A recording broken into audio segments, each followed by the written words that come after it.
The APC imported Fulanis from Sierra Leone, from Mali, from Senegal, from Niger, and from Chad. He was very specific. He did not mention any other ethnic nationality. He spoke specifically of the Fulani. He said they imported Fulanis from Sierra Leone, Mali, Senegal, Niger, and Chad.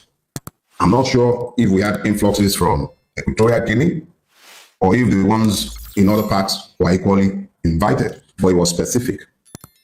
And in 2015, a rabid Fulani redentist and a Muslim fanatic was elected president of Nigeria. Baraje was very, very clear in also saying that the people they invited, they also harmed.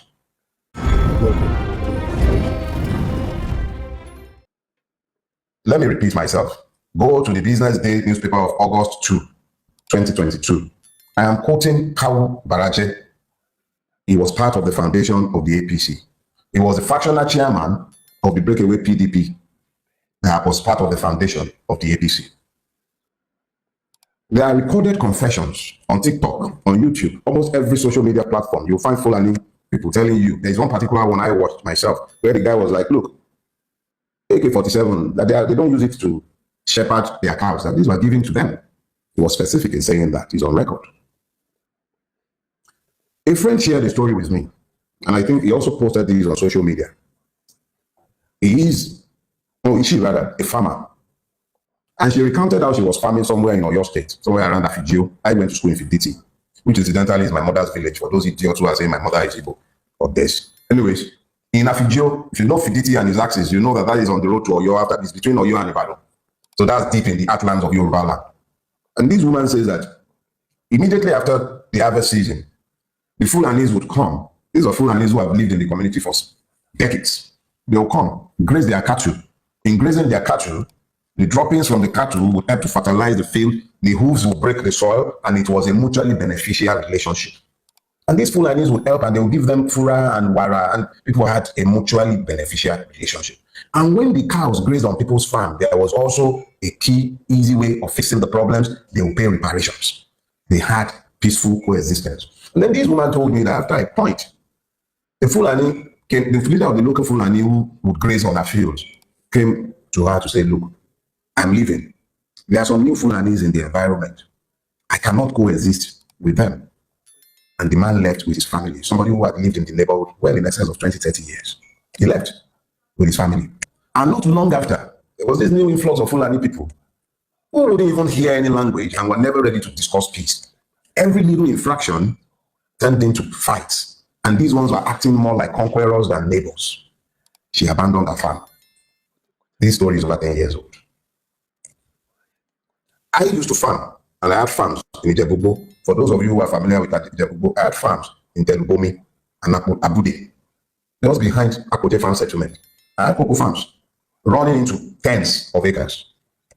I was forced to abandon my farm over 10 years ago because of Fulani activities in the neighborhood.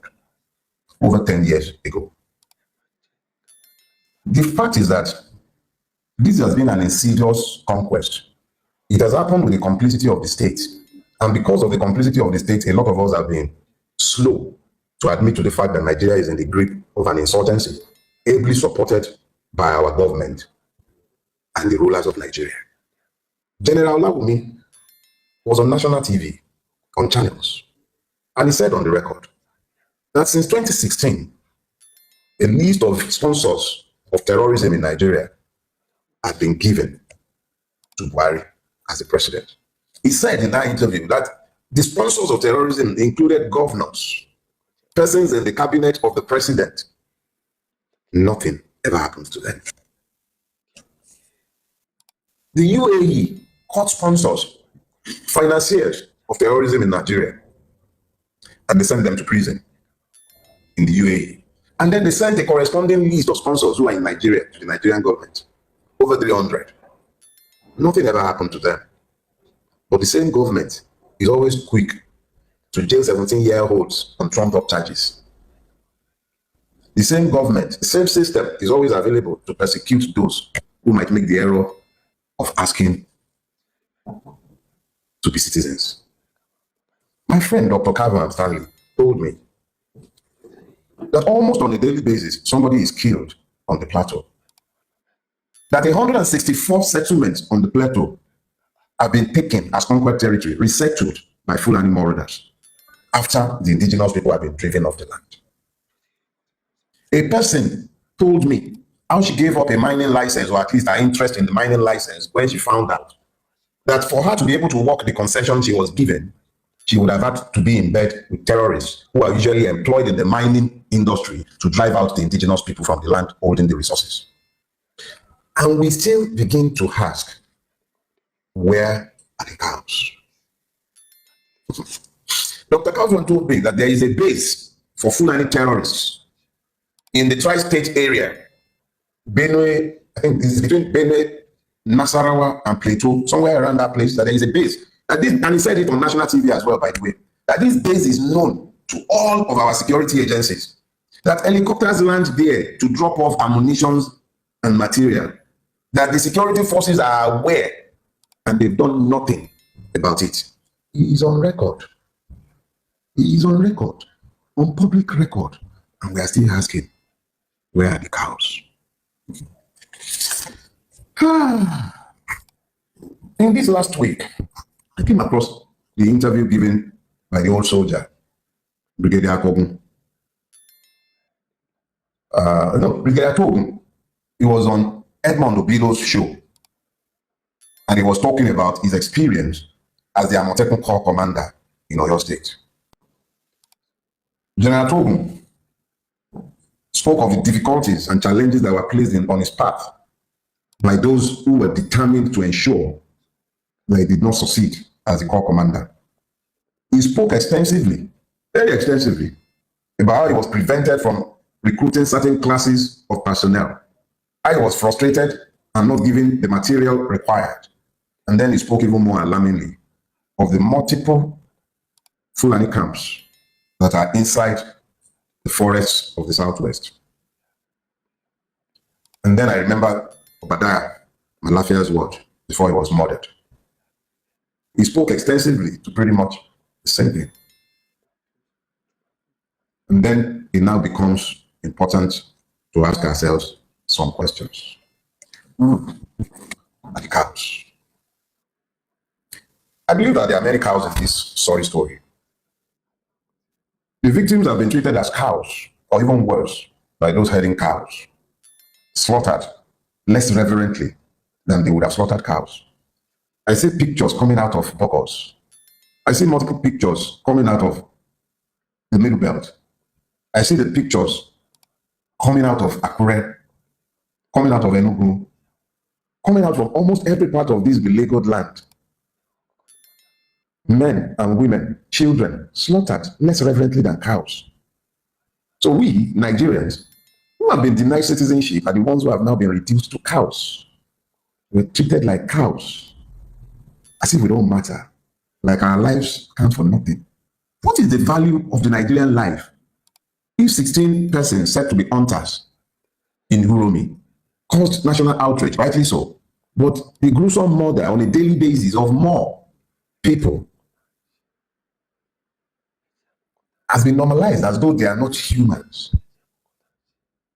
A state exists. Its president is on a vacation in France, even a working vacation in France, but the president of France is visiting Egypt.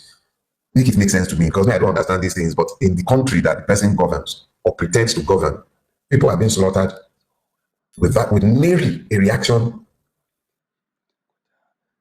and we are still asking, who are the cows? Apparently, the Nigerian is less than a cow in the eye of the Nigerian state. Much less than a cow. When they ask, where are the cows? Maybe we should begin to look at government houses for the cows, because even if you hate us so much, shouldn't you worry that the country you are pretending to govern has been turned over to foreign invaders who are brought in for political purpose? How long do you think this cycle that you have energized is going to last before there is a blow up? Exactly how long do you reckon it's going to last? Everywhere you turn, people are being slaughtered. Truth is, I would like to say like cows, but the cows will appear to have privacy over human beings in the Nigeria that has been built under the watch of the APC. There is nobody else to blame for this.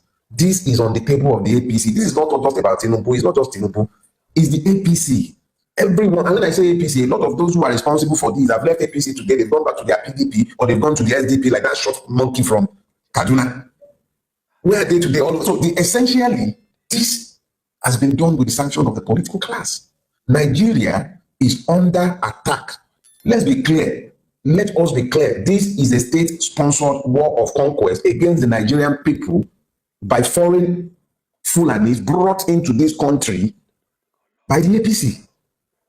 That is the gospel truth, the stubborn truth. And the sooner we all wrap our brains around this and begin to demand that the APC and the government, whether you're APC, whether you're PDP, it doesn't even matter. If you're in a position where you are meant to be the protector of the people because you are functionaries of the state, whose first duty is the protection of the people, it shouldn't matter where this threat is coming from, who brought it in. The reality is that Nigeria is in the grip of a war of conquest.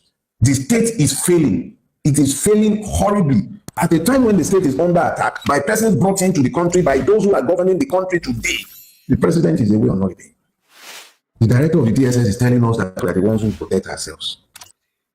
Jackson, who fought back in self-defense because his life was in imminent threat, not just threat, he was already stabbed, overpowered his attacker and stabbed back, and our Supreme Court sentenced him to death. If that wasn't self-defense, what is? So, in a situation where the foreign invaders have been offered immunity and impunity, what is the lot of the Aborigines? Our forests are not they're not no man's land. Those are sacred forests. They belong to some people. They are lands belonging to people. When you brought foreign terrorists, people who had no land of their own, to come into our country, to come and take land, you become complicit in the multiple murders that have taken place in pursuit of their purpose. No wonder they were saying that we should ask our president what he agreed with them. Nigeria is under attack. There is no sugarcoating it. These are foreign Fulanis who are not aborigines to Nigeria, who sees Nigeria as their patrimony, and they have been brought into the country under the auspices of the APC and have been largely protected and supported by the same APC. Because how else do you explain where are the cows? Eventually, the cows were found because the killers of Antifunke just happened to be the Fulanis that the statement was meant to excuse. Where are the cows? The question should be, who are the cows? Who? Are we now cows, or are we being ruled by cows who fail to see what should be in their own enlightened selfish interest? I will live and I'll die. Some people will live and they'll die. All of us will live and someday will go, but what we have done will live beyond us. How can it be that those who have the sacred duty to protect the people are the ones who have become the enemies of the people, sponsoring all kinds of terror against the people? And we are always asking, where are the cows? Let the government tell us if we have become as cows, or if they are the cows who are failing to see that they are failing in their duties. But when you are asking who the cows are, or where the cows are, also ask yourself, where is your brain in this imagined scenario? Are you able to see what is obvious, or you are still denying the obvious because of your ethno-religious or partisan interest? The truth is the truth, regardless of who believes or do not believe it. But the truth does not cure the willfully ignorant. I hope I have spoken to people who still have the capacity to think on their own and to draw inferences, logical inferences from the truthful facts that are in front of them.